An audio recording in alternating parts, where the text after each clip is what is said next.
Once you get all the pieces in place and everything lines up from the funnel to the messaging to the offer to the traffic strategy, like once everything's in place and you have something amazing that the market wants, the sky's the limit.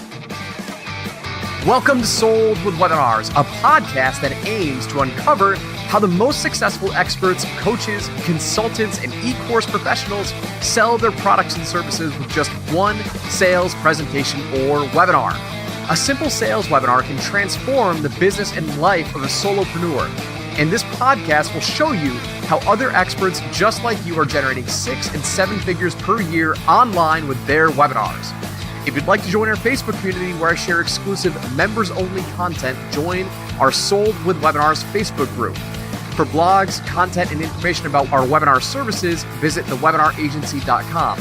And to download a free comprehensive 6-month, $466,000 webinar case study, go to soldwithwebinars.com. Now, let's get started.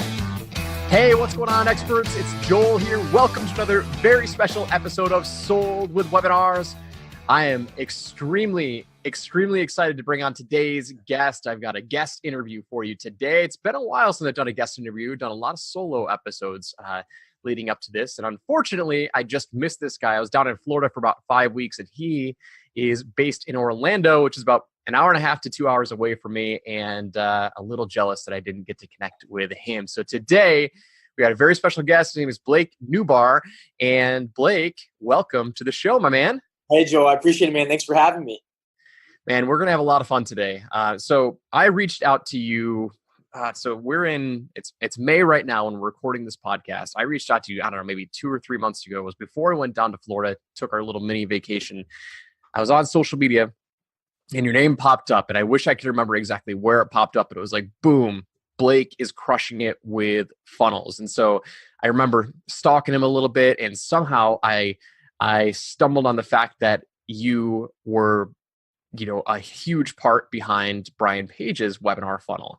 And then about a day later, I saw that you were flying to Dallas to go hang out with Mike Dillard and Brian Page to work on a joint promotion for Brian's program, the Airbnb formula, to Mike's list. So we're going to chat about funnels today. We're going to chat about webinar funnels, talk about, conversion mechanisms. But let's, I kind of gave you a little bit of a introduction, but if you wouldn't mind giving my audience, a more formal introduction about who is Blake Nubar, and we can kick it off. All right, let's do it. So what's up, everyone?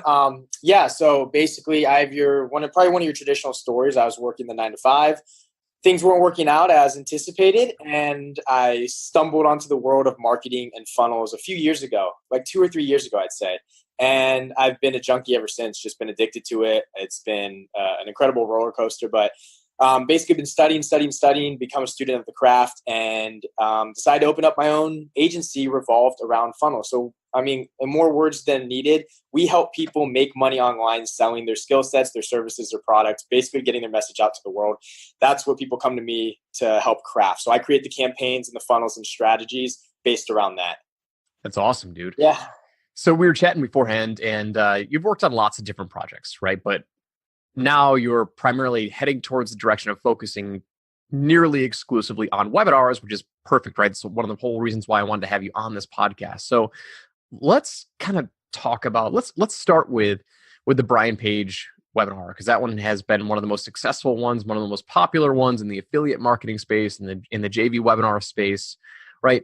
Give us a little backstory about how you got connected with Brian, and what was going on in with the background, and what did you guys work on to make that such a big success? Sure. So when Brian and I first, Brian and I first met, I was just getting started in this game. I really didn't know much. A lot of imposter syndrome, right? Just kind of like hoping things would come and stick together.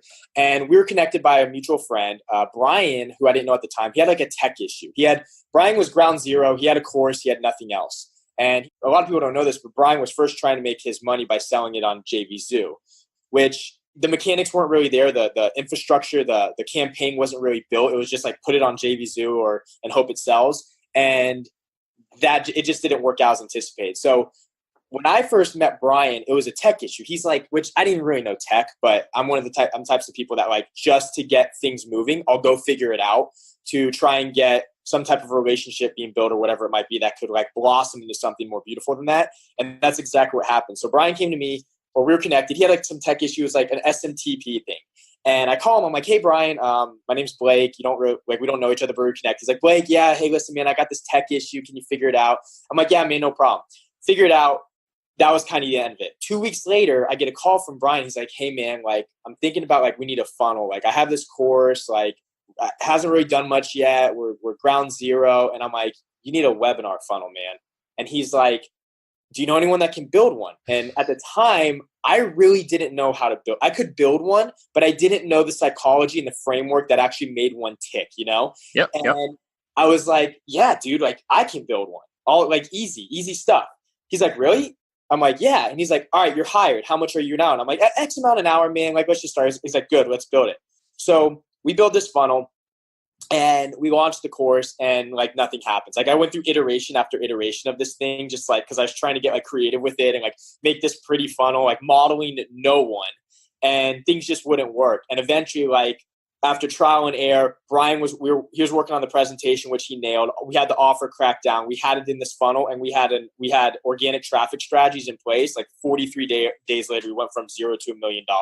But like building up to that, it was like head slamming on the wall for months. And then finally, the day we launched it, like we were ready to rock and roll, that thing just took off. And the rest was history. And we have a thriving course now called the B&B Formula that is doing very well in the marketplace. And that's kind of how that story came into fruition.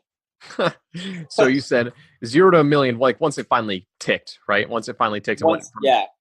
0 to $1 million in 43 days. 43 days, yeah. So it was cranking. Like there's some days it was doing 150K like in a day, and it's like, how is that even possible? And it's just like, once you get you know how it is, Joel. Once you get all the pieces in place and everything lines up from the funnel to the messaging to the offer to the traffic strategy, like once everything's in place, you have something amazing that the market wants, the sky's the limit.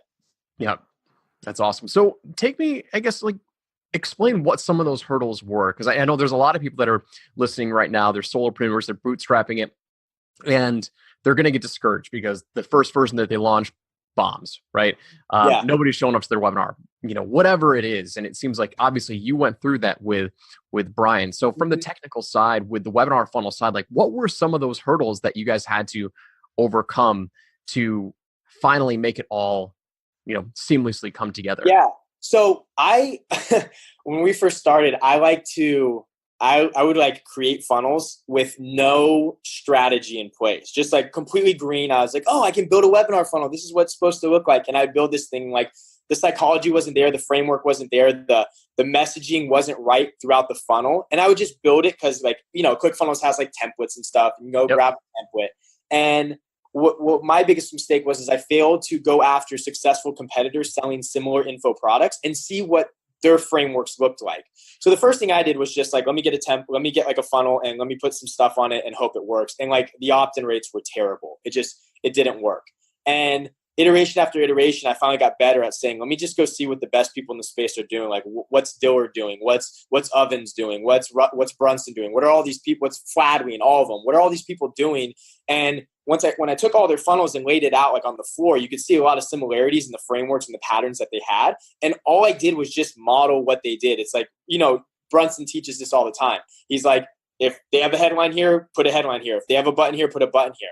And after doing that, that's not going to guarantee that you're going to sell your product, right? That's what the webinar does. That's the messaging. But it does help in terms of getting more butts and seats or getting more people to take action and make clicks. And that was like when you have a bunch of traffic coming through the funnel, like even those small nuances really make a drastic impact. So one of the major things that I did wrong is I tried to just get creative instead of modeling a successful framework. Mm-hmm. And that was like the major thing that like really changed when I kind of took on that mentality. Now, when you guys first started, were you driving paid traffic to this, or where was the traffic coming from? Their traffic was organic. So it was a lot of JV partnerships, right? So obviously the opt-in rates are going to be higher because of, the lift letter, right? It's like, hey, right. But there was times where like, you get a good 60% opt-in rate on JV traffic. That's pretty good, right? But there's times we're getting like 90% just by making these different tweaks and stuff and like really indoctrinating the audience and pre-framing them correctly. Like we were getting opt-in rates that were like off the charts for this thing. So yeah, the traffic was already warm, which is already a plus because warm traffic just works better. but yeah, that was the initial strategy to get a lot of people onto the webinar, and it just ultimately helped sales. Cool. Was it a live webinar or was it automated? Live webinar. So yeah, anyone starting out, live webinars definitely work better for multiple reasons. I mean, you need to see where like how we do webinars is if you do it live, which I think a lot of people don't want to do it live at first because like you have to show up, you have to be there, you have to perfect your craft. Like when it's automated, you can like mess up and cut it out and form it together. But the disadvantage of an automated webinar in the infancy stages is, Joel, you know this, is that you can't really find what's working and what's not because you're not there live. You can't field questions the best. You can't see the rebuttals. You can't see where people are falling off. Like 70 people fell off on minute from 105 to 110. Like, let's go look at those slides and see if there's a disconnect. Like, you can't really do that as well when it's an evergreen webinar. When it's live, you can like make those adjustments on the fly and you can field better questions. So in my opinion, your conversions will be better if it's a live event because it feels live. People want to show up to something that's live. They don't want to show up to something that doesn't feel like this live event. It's like a replay. They want to be there in that moment. So yeah, we did live. Brian does 2 live webinars a week now. So like, he's still doing them to this day. Yeah. So how we started with Brian is that we did live. We did a few lives and then Brian automated it for the longest time. And then now we're shifting back because we changed the presentation a little bit. We're making modifications to the messaging and to the offer. So now it was live, automated, and then now because it's almost like a new webinar, right? So now we're going back to what we're supposed to do in the beginning, and it's live again. So we're doing about 2 presentations live a week now. That's awesome. Yeah. What big tweaks did you make inside of the funnel? Like, leading up to the event, there's a lot of times people will say, oh, I need indoctrination videos pre-webinar, and then post-webinar, I need to do this fancy follow-up sequence. What did you find works best when it was all said and done? Sure. So we've found, so there's the whole debate with like image versus video on the registration page. We actually found image to work better, even though we use a video too, because it wasn't a drastic change for us, at least. Like it's industry specific. So we would welcome people with a video. The main funnel we modeled was it was a mix of Sam Ovens and Ty Lopez's webinar funnel, which are very similar. Very basic funnel. There's nothing pretty about it. There's nothing sexy about it. It's very plain, but it's straight to the point. And it really, the information architecture on the page is really easy for anyone to absorb. It's like, this is what it is. This is the time it's at. Here's what you need to know. Here's a little bit about my story. Here's some other people to reinforce it. Let's register for the webinar. So driving JV traffic, driving warm traffic straight there did well. The back end is where we saw a majority of the input. And what we did is Brian went out to Frank Kern's house for a weekend. And I sat in, I couldn't make it. So I sat in on video, and Kern just kind of like told us the back end framework we needed based on the behavior someone had in the webinar. So if someone missed the webinar altogether, we put them in a specific segmentation that sequenced them based on get them back to the page. Maybe there's a new time. If someone attended and missed the offer, there's a different sequence. If someone saw the offer and didn't purchase, different sequence based on objection handling videos and all this different thing. Ultimately, that was like key, because when you can really segment your audience and how they behaved post webinar, you can like talk to them specifically. And the majority of the sales would be actually on those replays and those back ends. That's where you get a lot of your sales. So that was drastic. Like if anyone's doing a webinar, you want a strong back end infrastructure in place, because a lot of your sales will come from there. Especially like the last 2 days, you'll see 50% of your sales just on the last 2 days before you close it down. Mm-hmm. So is this a standard, is this a standard funnel setup where it is, 2 days before you're promoting it with the JV traffic, like they're mailing 2 or 3 days before, then you have the live webinar, let's say on Thursday, right? And then a 3 or 4 day follow-up sequence for the closed cart. I mean, is that pretty much how the funnel structure went? Yeah. So we would do Monday, Tuesday, Wednesday, and Thursday. You'd promote up until the live event, which would happen around usually anywhere between 7 or 8 p.m. Eastern Standard Time. We found those times to be work well for us. Once again, it can all depend on your market and everything, but those times worked well for us because you got 8 p.m. Eastern Time, you got the 5 p.m. crowd Pacific Standard Time. The event happens Thursday, and then Friday, Saturday, Sunday, and Monday, we would promote the replay, which was a series of emails. Like we didn't shut down Sunday, we shut down Monday actually at 3. It was 3 a.m. Eastern Standard Time because that's midnight Pacific Standard Time.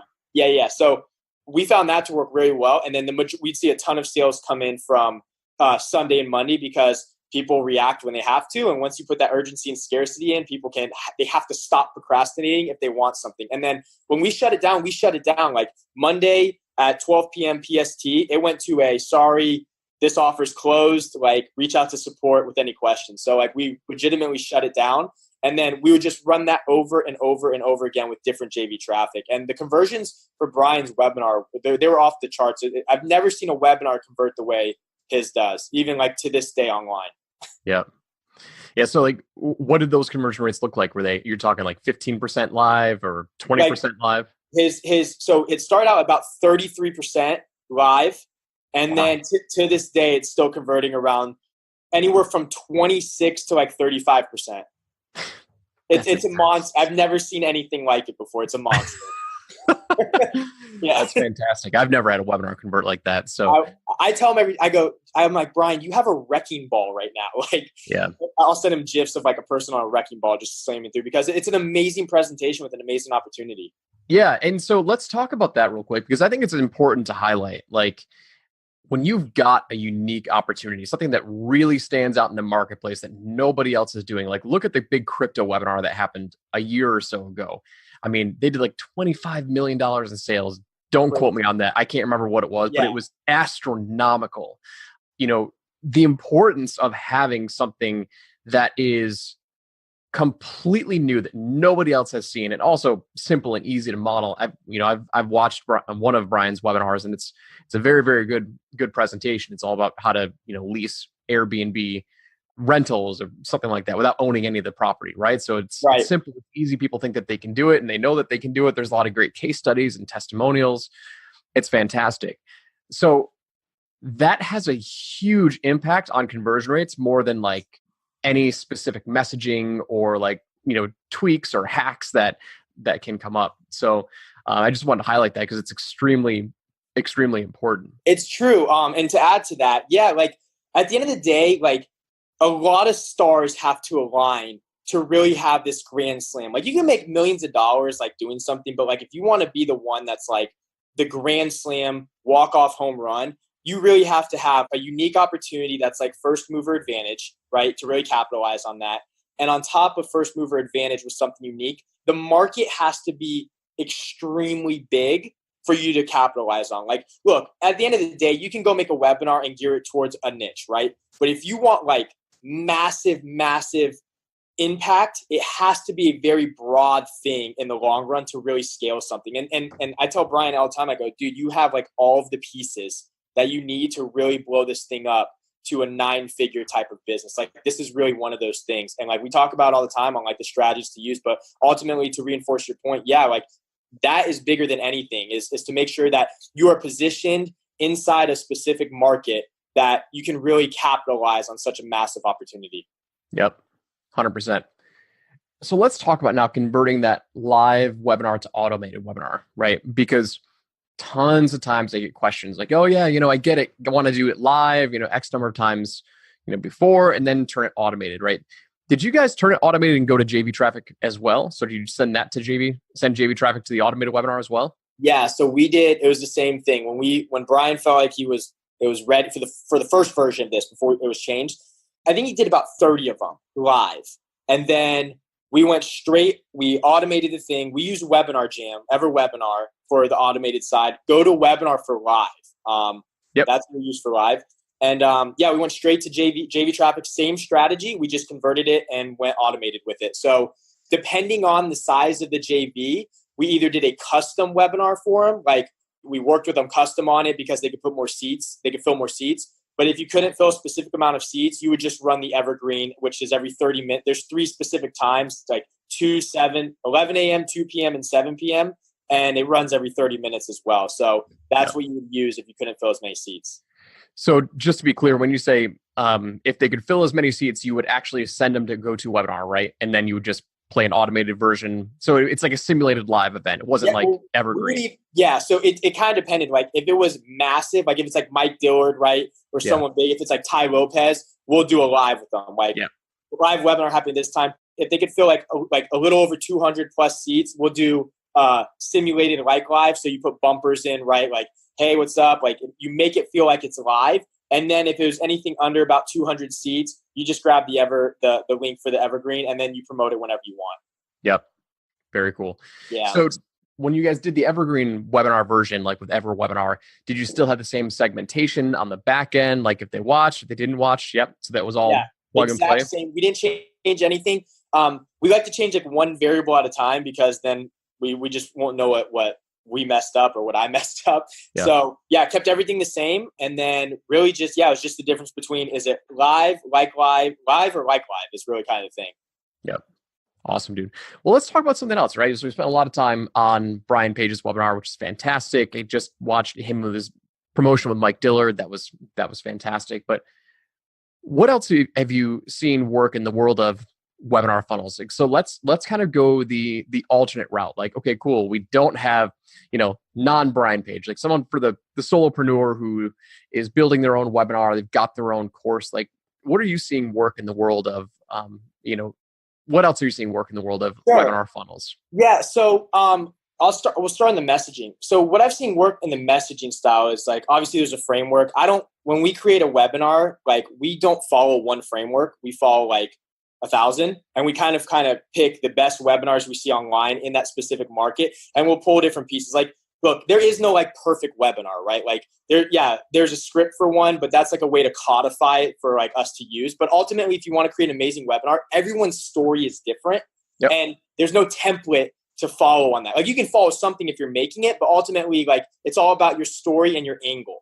And what I've seen work well is if when someone has such a unique angle going into a unique opportunity, they're crushing it. It's a lot of the hard part is where do you fit in that? Like, how does your angle work?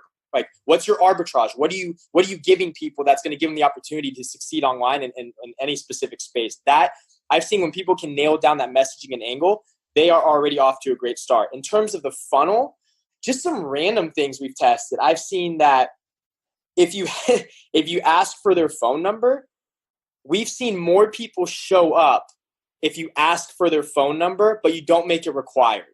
So just giving that personal information, like my initial thought was like, nope, they're not even going to opt in because you're asking for their phone number. But contrary to my belief, at least, which what I've seen is that asking for their phone number, they would show up. The show up rates increased by simply just asking for a phone number and putting it in there.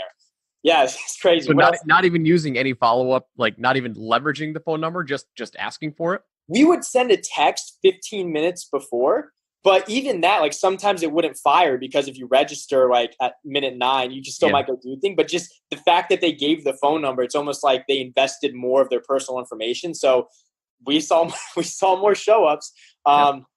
We're testing now a 1-fold versus a 2-fold, like putting your story on it versus just like a simple single-fold page. So I don't really have data on that right now based on the new webinar. But I mean, other than that, like if you just follow the simple frameworks, like order form, you have specific elements on, like make sure you have a phone number on your order form on the webinar so you like can like show that you're a real entity, like with humans behind. We did see an exit pop with the ability to call in helped conversions because a lot of people, if you don't address their questions on the webinar and they have any slight confusion, they want to talk to a real person. So we implemented an exit pop on the order form if you want to talk to a real specialist, and that helped conversions. Actually, a lot of people would call in. I mean, it's crazy. You answer like one question that they were dying to know the answer to, and you cleared up that confusion, you're making a sale. Yep. So that really helped a lot as well. And then one of the most important things you can do is a stick campaign. So after you do make sales, have something set up on the back end that brings all of your buyers through a 30-day email sequence or as long as your refund period or whatever you want to do. We usually do like 30 days. That basically gets them to stick around, like the post-purchasing, the consumption series, however you want to call it. And basically you're just reinforcing that they made the correct decision to buy because, Joel, once again, you know this. When you buy on a webinar, you're invested emotionally. You're not invested logically because you don't make decisions off logic. You make those decisions off emotion. So the first thing you want to do is reverse any buyer's remorse someone might have to just investing into your organization. The way to do that is you put them through an email sequence that basically says, like, you make the right move. Let me show you case studies of other people that have gone through our program and have had tremendous amounts of success. And you just strip that out over like 30 days, and you basically give people the confidence that they need to realize that they did make a right decision to invest in you. And since implementing that, we've dropped refund rates by, I think, like 15%. Nice. Just on that alone. Yeah. So that was, I mean, we did that with Mike, and refund rates were at like, I think 12% all the way down to like non-existent now, just by adding that consumption series in. So once again, a lot of this is the follow-up too, you know. Other than that, the pages, I mean, each page has a specific framework, as you're aware, like whether it's trust or curiosity or whatever it is. Following a framework usually is going to, this game's science, right? The majority of it's science. There's a little bit of art. But yeah, follow the science behind it, and you'll have a successful funnel with the messaging and the traffic, of course. Where do you think is the biggest leveraged opportunity with getting butts in seats with webinars? Like, say you were just starting out, right? Do you recommend paid traffic, or do you recommend trying to do affiliate promotions or affiliates? I mean, because you've seen both sides of the coin here. Like, what's your opinion on that?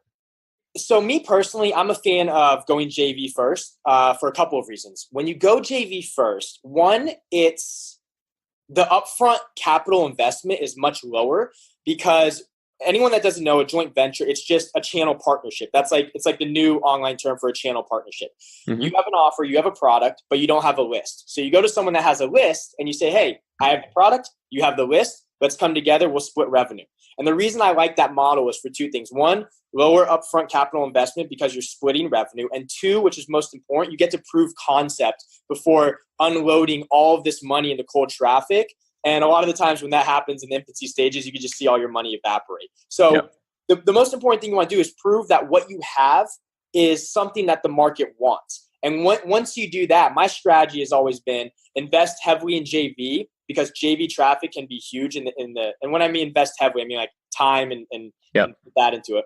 And then once you can prove your concept, it's good you can keep the JV route on, but it's good to also take all of that money and invest it into paid media, cold traffic strategies, because ultimately, like, that the cold traffic campaign is going to be the way to scale and grow your business. Like, that's where you're going to get to where your business wants to be. You got to convert that cold traffic. So I'm a fan of JV first, proving concept, and then shifting all of that money into cold traffic. I've seen people do it the other way.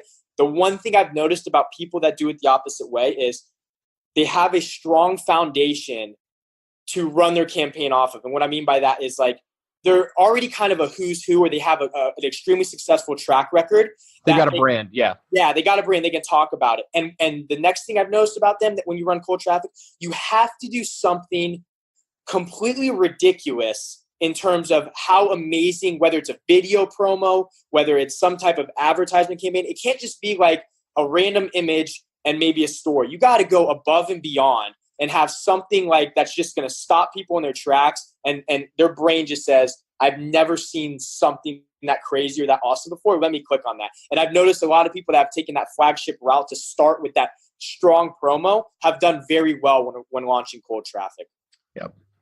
When did you guys launch cold traffic with the Airbnb webinar? Like, when did that come into play? You want to hear something funny about that? A month ago. So this promotion's been going on for what, 2 years now, at least? A year and a half. It's been going on. Yeah. So he's tried multiple. I'm not a cold traffic specialist. I don't claim to be one. But he's tried some different people. It just hasn't worked out as he's wanted it to.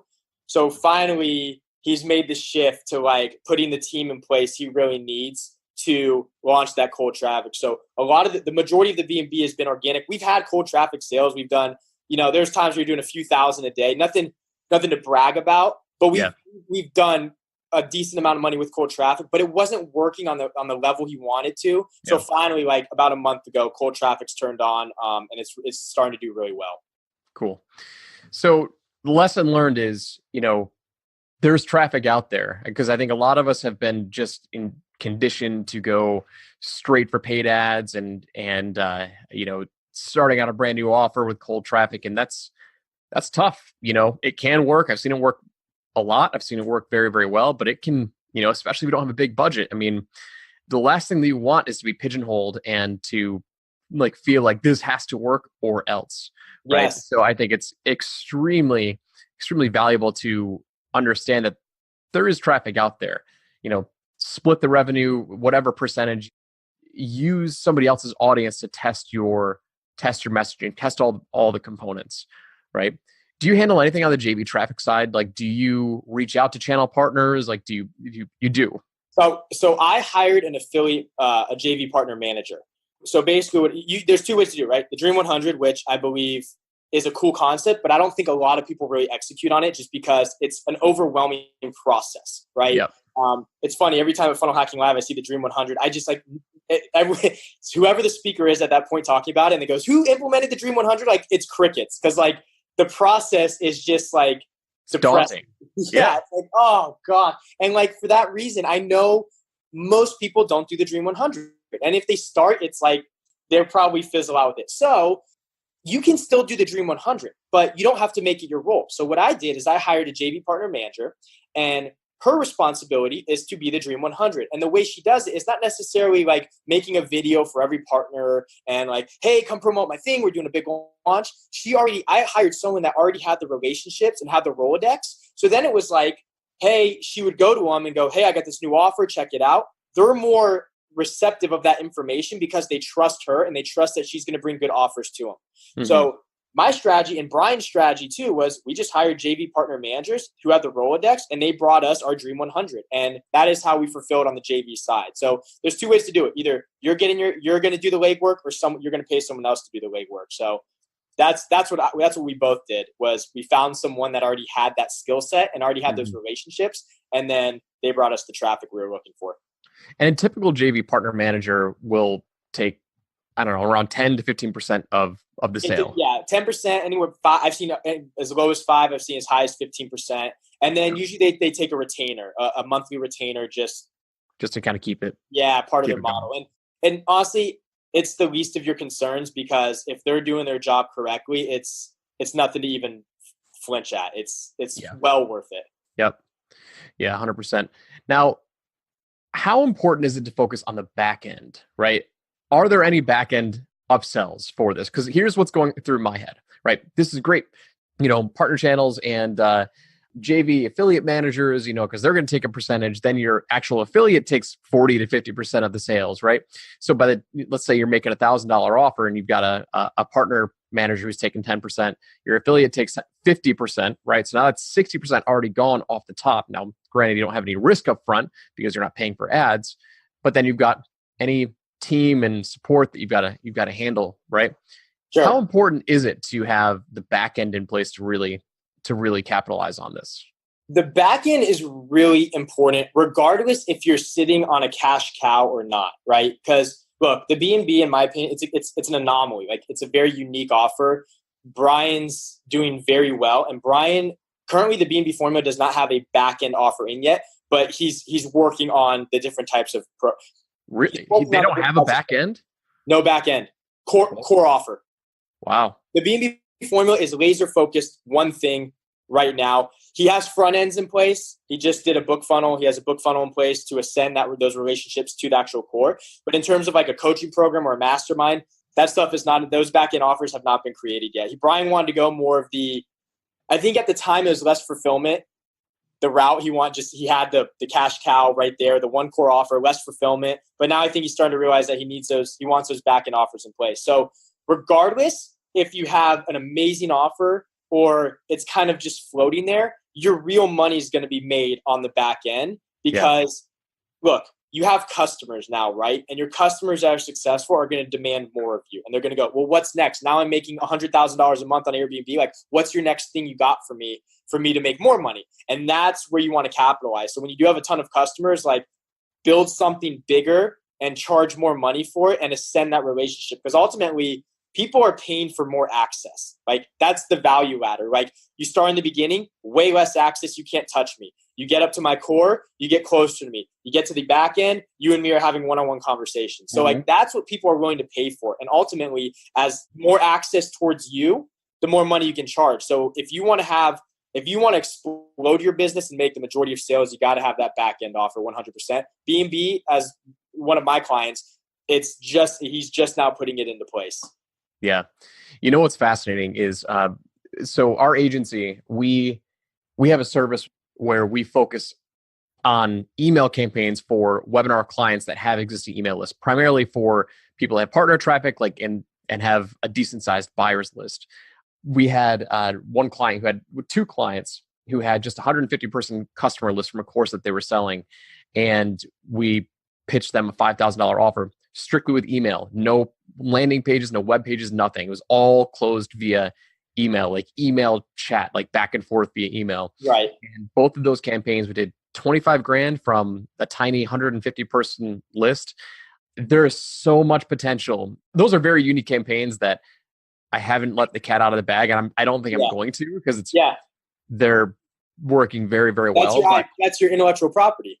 Yeah. And so, I mean, with clients and customers that have, with clients that have webinars, this particularly works well with webinars selling like $1,000 product. Like, we've created back-end systems to ascend them to $5,000 products, $25,000, masterminds. And it's pretty much hands-free. It is hands-free for the client. So anyway, I didn't realize Brian didn't have a back end. No back end. Yeah. Just B&B. Yeah. Yeah. Awesome. All right. So we covered a lot today. We talked a lot about the ideal webinar funnel and the evolution. I really want, if you're listening right now, I want you to really take into account like partner managers, right? Paid traffic, super, super valuable, but like, you are going to deal with tremendous roller coaster rides, ebbs and flows. You're going to look at the funnel and say, why can't I just put $1 in and get $5 out? Like, it's just, everything is going to be changing. And I'm not trying to throw stones at it, but I'm just saying, if you're starting up, like, definitely consider partner routes and joint promotions, because it's the risk-free way to test your messaging, test your market, and, provide value to your partner. It's a great way to launch and then, invest into paid traffic on the back end. Yes. So, is there anything that we left out, Blake, that you have been seeing work in the world of funnels, webinar funnels? Like you said, the phone number is increasing show up rates. Anything else that we left out? What else? I mean, there's probably a million things just because my head's all over the place. So automated webinar, we don't keep live chat on.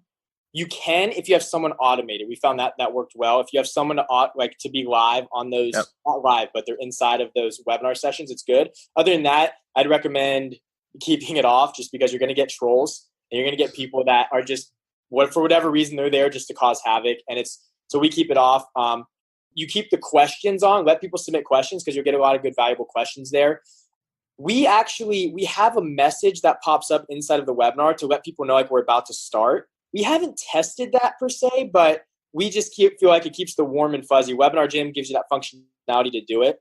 But ultimately, I mean, the messaging is one of the most important things. If you can follow the framework of a funnel and you have a great message and a great offer, you should do well and you should convert. And then other than that, like, I could go into the nuances of like testing button placement and button color and changing an image in a video, but ultimately that matters when you have a tremendous amount of traffic. If you're just starting out, don't worry about that. Like, follow someone that has a webinar, follow their model of go through every page of it and like recreate that in your vision, not copy it, but like recreate it. And if you have a good message and a good offer, you should do fine, assuming that you can get the traffic and all that up and running. But worrying about the nuances and the split testing of like random little itty bitty things, it's not going to make a tremendous impact until that thing is established, up and running with a tremendous amount of volume going through that funnel. So couldn't agree more. Yeah. Wise words. Yeah. It's, you're going to capture when you're first launching, you want to capture the people who are completely sold on your message, regardless what elements are in place on your landing page. Like, you want those people who see your opportunity and are sold on it, regardless of, on the checkout page, do I have a countdown timer? Do I list, all the benefits? Do I have testimonials on my checkout page? Do I go to a sales page or do I go to a checkout page? Like, all that stuff doesn't matter. Like, path of least resistance. Like, I always send webinar straight to a checkout page. when first starting out. And it's just, that's my rule, path of least resistance. Yeah. Any way that you can go get to the sale, that's where you start. Exactly. Yeah. And to add to that, like when you see someone like, look, social proof and all that stuff on your order form, like people that have gone through your program and all the testimonials, that's important. But like Joel was saying, like you're going to have lay down sales in the beginning, people that are instantly sold on your message. You can ask for 1,000 pieces of information. If they want it, they're going to fill out the information and get it. Eventually, as you grow and scale, yeah, you need a little more oomph and power behind it to really prove that this is something that the entire world is talking about. But a lot of people think that they need all of that right away. You have to grow into that, okay? Like when we launched the B&B, like we didn't have 1,000 testimonials. We had I think there's 7 testimonials on the order form. We now have over 900 video testimonials because you grow into that, right? Like you don't need all that right away. So as you keep working on your business and working on your webinar, you're going to get more testimonials. You're going to get more people to talk about it. And then you can constantly build each page out accordingly as you're growing into it. But like Joel was saying, in the infancy stages, your main goal is just get some sales. Like it doesn't have to be fancy. It doesn't have to be pretty. You don't have to have 1,000 different things running. You don't have to have like the strongest back end in the world. Like, don't worry about that stuff. Just sell them on the message, get some sales, and then invest that money into your business and build it out further and further and further. 100%, dude. I've totally geeked out and enjoyed our conversation today, man. There's been tremendous value in what I want to reiterate is simplicity is everything. Because when you get into a webinar, make no mistake about it, like there's a lot of work in developing the webinar, but there's a reason why they work so well. Is because they're a very powerful sales and marketing tool in one. But until you get to the volume of like, okay, great, now I know I can count on X number of people showing up, a day or a week or a month, like then go to Frank Curran's house, pay him 18 grand for a day or whatever it is, and figure out what that, what his behavioral back-end system is, so you can target the people based on how they've been segmenting, right? Because that's going to provide a huge lift, but it's not going to provide a huge lift up front if you're sending 10 people through the funnel a day or, a week or whatever it is, right? Exactly right.